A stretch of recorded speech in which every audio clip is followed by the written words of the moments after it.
Morning you guys, it's Karen and today we're talking about my favourite actives. This was a suggestion by one of you, a lady called Tracey, so thank you so much for that, Tracey. I thought it was a brilliant idea. She said I'd love to know your favourites in each category. So I thought I'd split it into two, and the other one will be on oils, hydrators and SPFs. And today we're talking about actives, so niacin, retinol, retinoid, what else? Bakuchiol, peptides, vitamin C, that kind of thing. If I don't have the product or an empty, I'll just put a picture on the screen for you. So the first category is retinol, and I don't use any kind of retinol, retinoid, tretinoin on my face and neck anymore because I did quite a long study of it, if you like. I've been using it over more than 2 years, very intensely in my eye area, and it just, I'm always reacting to retinol. Every single retinol that I tried, which was many different ones, I reacted to badly. My skin was irritated and red and itchy. With the tretinoin, I didn't react badly to it other than very dry, flaky skin, but you know, I don't feel like I've seen any benefits. If anything, my skin has got worse, or certainly my eyes got worse. But I know there's a lot of people still want to use them, and I still recommend them. I recommend that you use them because most people will get a benefit from them. They do have research behind them. They are, you know, a proven ingredient, so I definitely recommend you use them. So my favourite retinol that I used was probably the Drunk Elephant one. I did have a bad reaction to it, but it's definitely, it's a good percentage. It's got 1% in it. It's got no nasties in it. It's really expensive though, but it felt lovely going on. So that's one that I really enjoyed. And I also really enjoyed the Paulas Choice 1% retinol, which again is a little bit expensive, but nowhere near the level of Drunk Elephant. If you're looking for a budget option, I would say go for the Ordinary in Squalane. You know, they've got 1%, 0.5%. They may even have something lower than that. I'm not sure, but the retinol in Squalane from the Ordinary is probably the best place to start actually. For retinoid, I don't recommend any hydroxy pinacolone retinoate, so HPR, gram-active retinoid. That's what all the retinoids are on the Ordinary. If they list it as a retinoid, it's not a strong product in my opinion. It's not something that I don't even really consider it an active because it's weak. I've talked about it many times. It's not something that is, if you want to use retinol or retinoid, you need to use retinol at a good percentage, or you need to use tretinoin or Differin or Adapalene, you know, one of the actual retinoids, as opposed to an ester, a weaker version. Not to say that they're bad ingredients, they're not at all. It's just, to me, not, if you really want to see results with your skin, you need to use something a bit stronger than that. That will take a long time to show results, and it's still not, you know, we're still waiting on the research to be conclusive about HPR. So that being said, I did a video talking about how to get tretinoin from the UK, because it's very difficult for us, but things have got a little bit easier now, and so I didn't end up buying the Retirides. Retirides is what I recommended, which you could get from an Andalusian pharmacy online. I still get requests from people now saying that they've charged my credit card, but how long should it take? And I wouldn't buy from them now, because you can buy Obagi Tretinoin, and this is the one I would recommend because it's just such a well-known name. This is what I'm using on my hands. I'm just using this up on my hands at the moment, and you can get it from, I think it's skinstore.com. I can't remember, but I will link the website in the description. But you can't, if you click on that link, it won't take you to a buy it now page for this, because you have to have a telephone consultation. So you would have to register on the website and say that you are looking for this until you can even get to the page to see this from memory. So I will link you the website and you can get this, but it's very expensive. This was, I think, £90, something like that. So I do recommend this if you can afford it and if you want to be using tretinoin. But if you can't, then I would say go for Adapalene or Differin, which you can get over the counter in Boots. Now, whether they will give you it over the counter in Boots for aging, I don't know. I doubt it. You would have to have like a skin condition of acne and problems with acne. But I haven't tried that out. Anybody that's tried it out, you know, let us know in the comments how easy it is to get that. I don't know. I get Adapalene on prescription. It's not something I've used for a long time actually, but that is something I would consider using again. On to vitamin C. The best vitamin C's that I have used are from the Ordinary, and my absolute favourite is this one. This is the vitamin C suspension 30% in silicone. Now it's 30%, but it is in silicone, which means that it won't absorb as easily as some of the other ones. Vitamin C, I've talked about it mostly in the video about the ascorbic acid powder that they sell. It penetrates much better if in a water solution, but that provides other obstacles about pH, etc. But what I love about this vitamin C is that it works beautifully under makeup to sort of disguise my pores and give a kind of smooth base. I use this more like a primer. I just put it in my T-zone, but it's actually reduced my pore size even when I'm not using it. You know, when I cleanse my face at the end of the day, or even go a few days without using this, my pores are definitely smaller.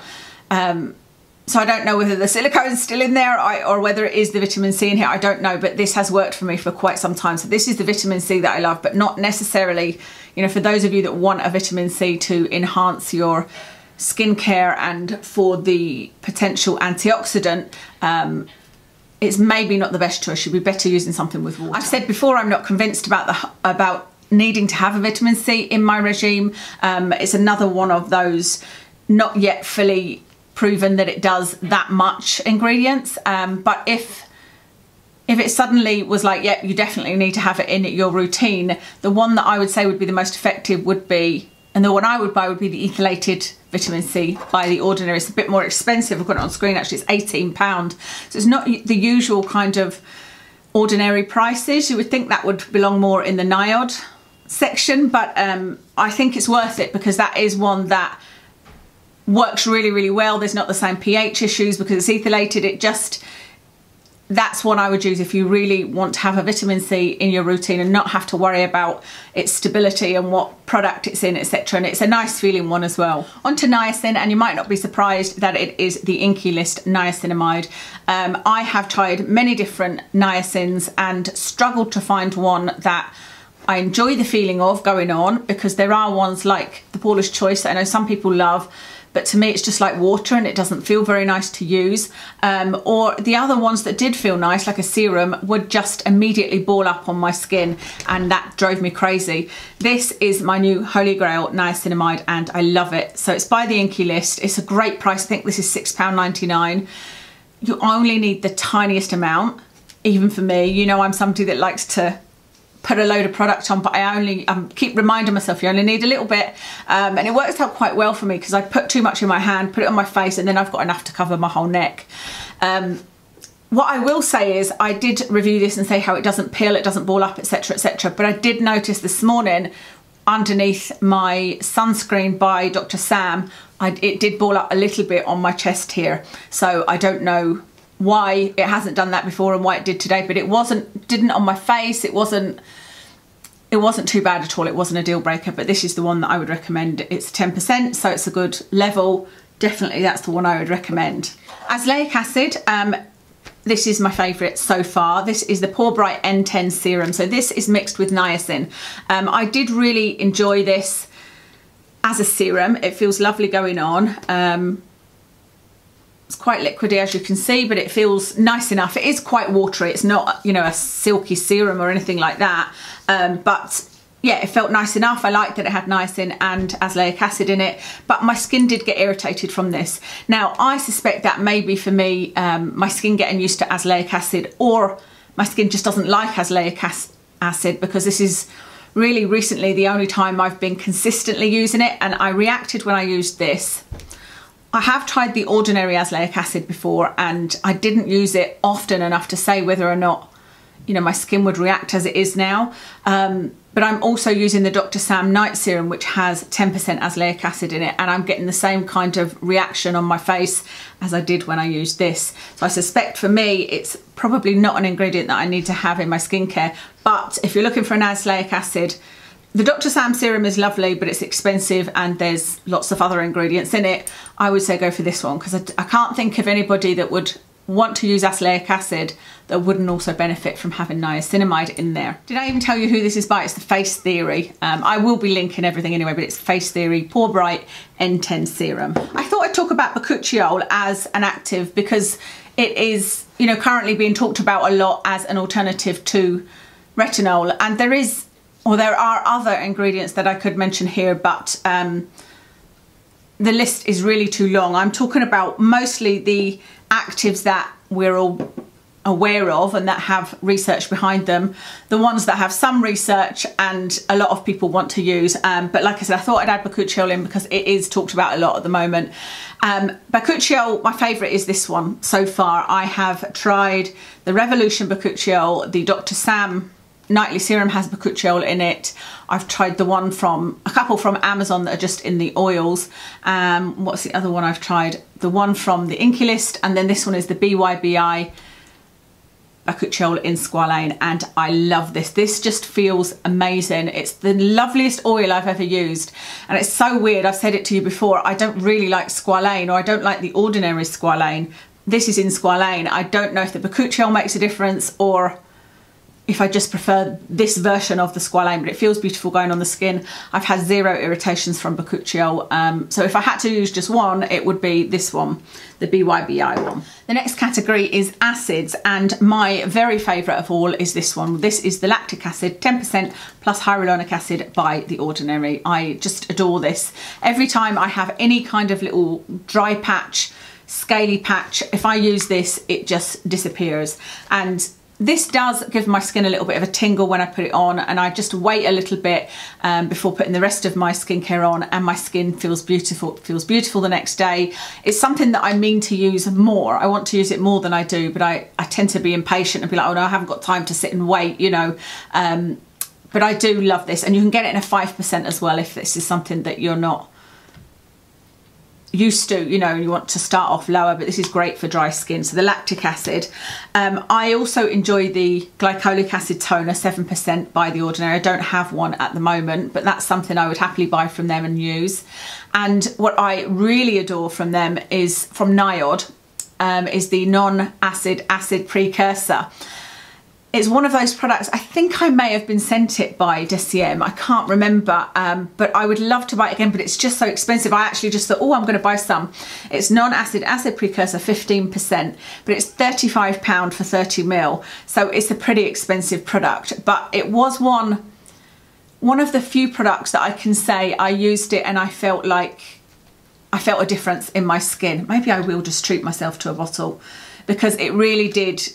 I felt a difference, like immediately the following day, the next couple of days, I felt a difference using that non-acid acid precursor. And I was really surprised because it wasn't something I expected to love, you know. So that's one I would definitely recommend if you don't want to use a direct acid. That's a great one if you've got really, really sensitive skin. Okay, peptides. Peptides are something that I don't feel like I need in my routine, but if something has peptides in it, great. If I can fit peptides into my routine, again, you know, I don't mind doing so. What they do is draw moisture to the skin, even if, you know, I don't believe any of the other claims, the anti-aging, etc. Or it's not that I don't believe them, I'm just not sure that they can work for that. But the one that I do like is this Buffet by The Ordinary. If I had to use one, it would be the Buffet, because it's a nice mix of the different peptides. It's a nice enough feeling serum. You know, you can kind of mix it with anything, no issues at all. So the Buffet would be the one I would recommend peptide wise. I know there's a lot of The Ordinary here. This obviously isn't a sponsored video, or, you know, they don't know I'm doing this. It's just that I do enjoy a lot of The Ordinary products. And the final category is antioxidant, and again I'm going to be talking about The Ordinary products. Resveratrol and ferulic acid and the EUK134, which I don't have a bottle to show you, and this one is empty. I've just not long finished this one. I love them both. Again, I'm not convinced that I need either of them or any kind of antioxidant specifically in my skincare, but I like using them. I feel like it makes my skin feel very, very supple and soft. It feels like using an oil, even though they're not specifically oils. And it's just a really nice thing to use in the morning under my sunscreen. I will use this if I use my vitamin C. And if I am using the EUK, I won't use my vitamin C, because you're not supposed to mix those two. They both have a kind of warming feeling as they go on the skin. And yeah, I love them both. But like I said, it's not necessarily because I think those two are ingredients you must have, but if you like resveratrol and ferulic acid, etc., I would definitely recommend them. That's Oh, I just realised I don't have a candle going. I normally like to have a candle going in the background. I knew it looked a bit bare. That's everything for my favourite actives. The next one will be favourite oils, hydrators and SPFs. I hope that was useful to you. Thank you so much for watching, and I will speak to you again soon.